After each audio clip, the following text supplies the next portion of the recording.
Maria menyimpan segala perkara itu di dalam hatinya dan merenungkannya. Demikianlah Injil Tuhan.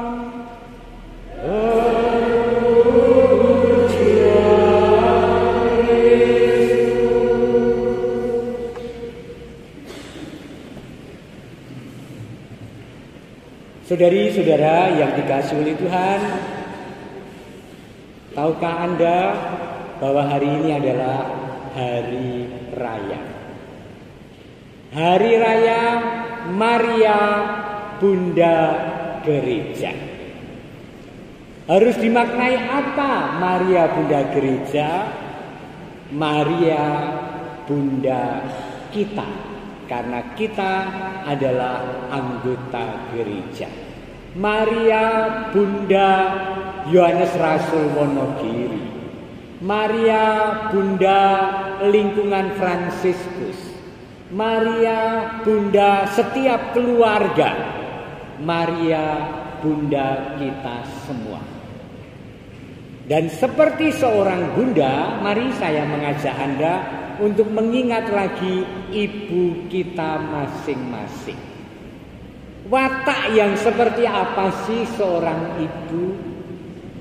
Pasti pertama-tama adalah pemersatu anak-anak, yang merengkuh, yang menerima, yang menyimpan perkara dalam hati. Itu ibu kita masing-masing. Kita bersyukur dan berterima kasih pada ibu kita.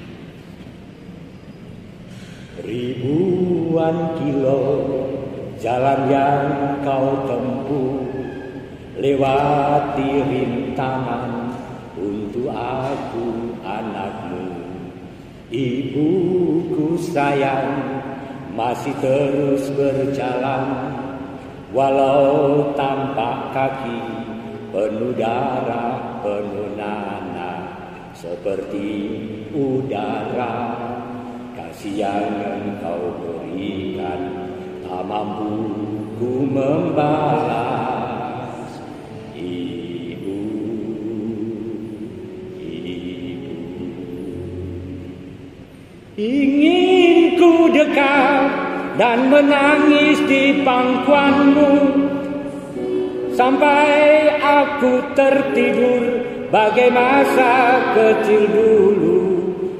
Lalu doa-doa baluri sekujur tubuhku, dengan apa membalas. Ibu, ibu. Tepuk tangan untuk ibu kita masing-masing. Nek kelingan ibu ini juga gregel.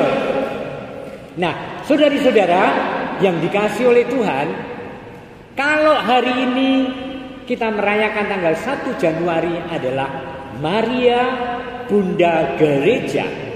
Apa yang ingin dikatakan gereja semesta pada anak-anaknya kita ini?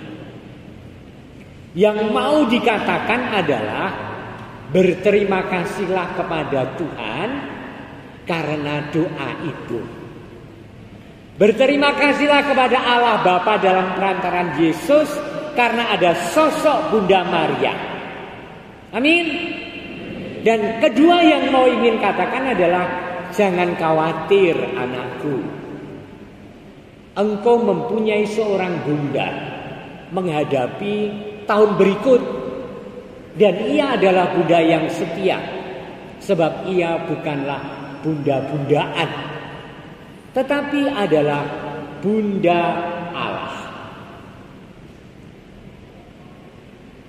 Kesimpulan dan penetapan doa Maria Bunda Allah ini terjadi sejak tahun 431.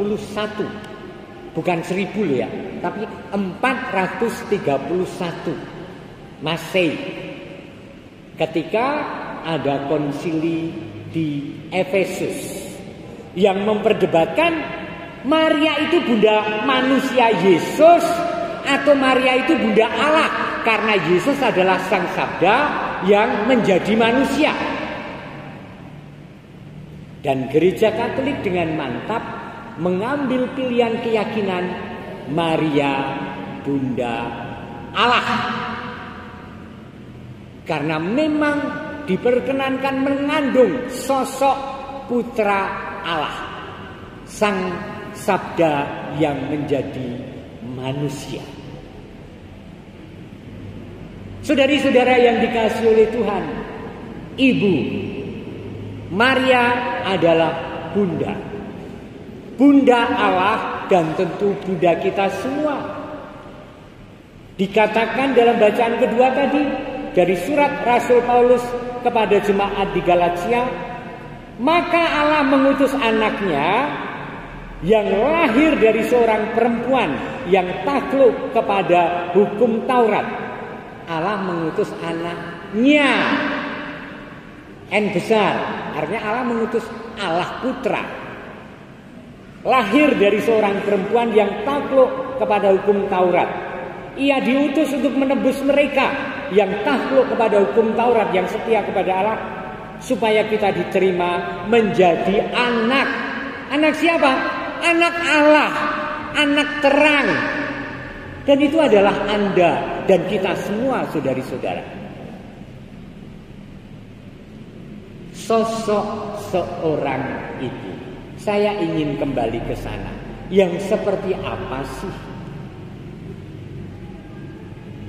Kalaupun ibu seorang yang dikecewakan oleh salah seorang anaknya, ibu itu akan menyimpan kekecewaan itu dalam hati dan tidak memperlihatkan bahwa ia sedang sedih dan kecewa.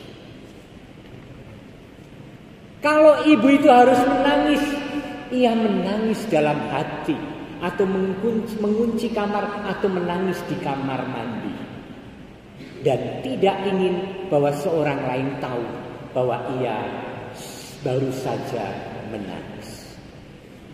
Dan kalaupun didesak oleh si anak atau si cucu bahwa ibu menangis, ya yang menangis, enggak kok enggak kok Le, ini tadi saya kelilipan.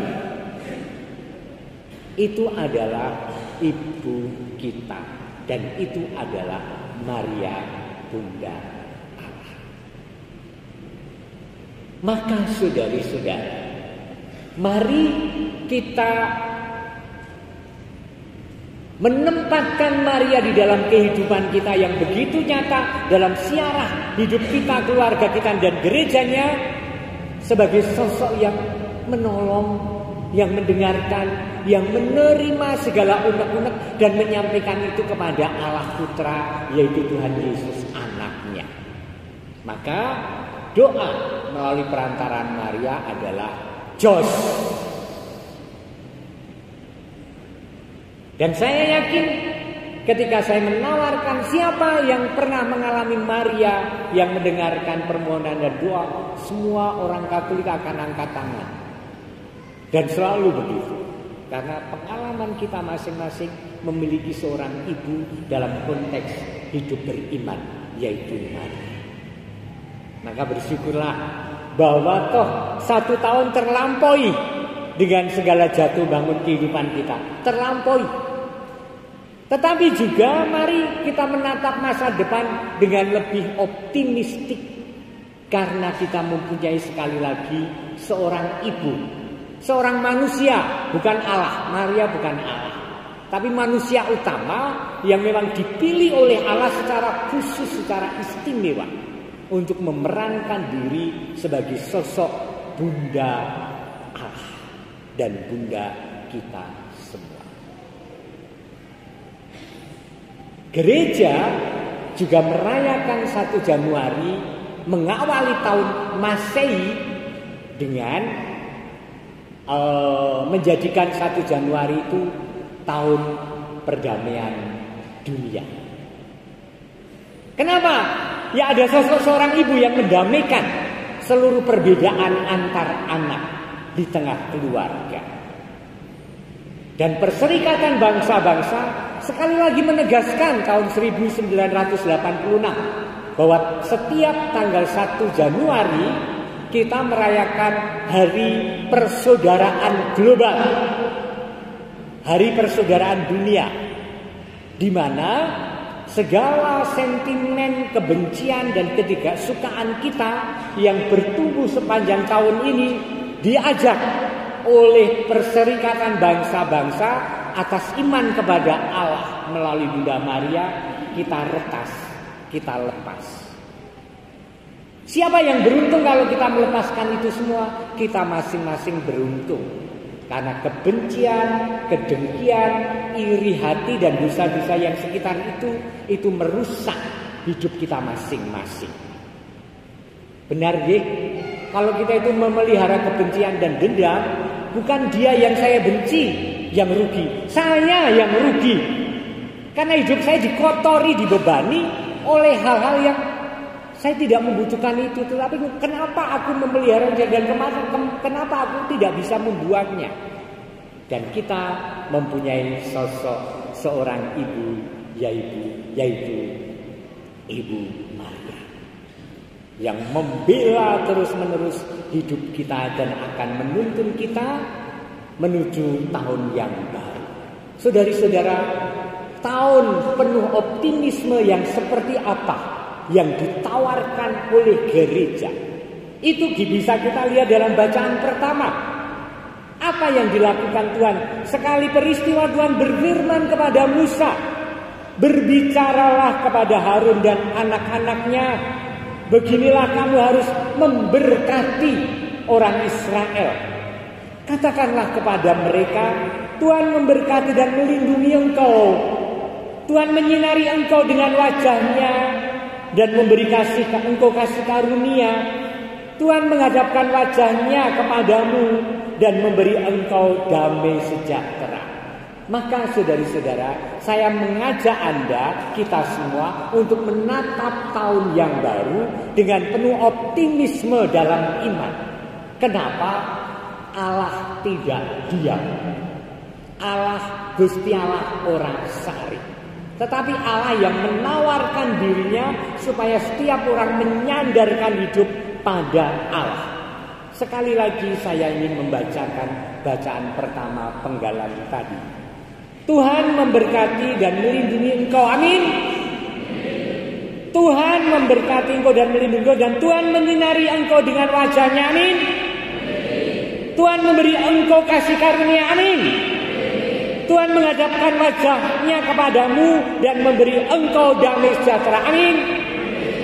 Itu yang akan kita alami ketika saya dan Anda menatap tahun baru 2023 bersama Allah. Segala sesuatu dengan optimistik. Dan bahkan itu tidak menegasikan tantangan-tantangan kehidupan yang ada di depan kita. Mungkin hidup tidak lebih mudah daripada tahun-tahun lalu. Bahkan dunia diramalkan mengalami krisis global tahun 2023. Saya mempelajarinya melalui bacaan-bacaan di media sosial dan YouTube. Dan saya sangat terkagum-kagum bahwa Indonesia itu nomor wahid, nomor satu kelas utama untuk dapat mengatasi krisis di tahun 2023 ini, negeri kita. Karena semua ditata dengan sangat rapih, berani mengambil risiko dan melihat peluang yang sangat luar biasa. Yuk, velke Gusti Allah di dalam hidup, tetapi kita mau bekerja sama dengan Allah dengan bekerja keras untuk mewujudkan kegembiraan, perdamaian tanpa batas dan juga kesejahteraan kehidupan.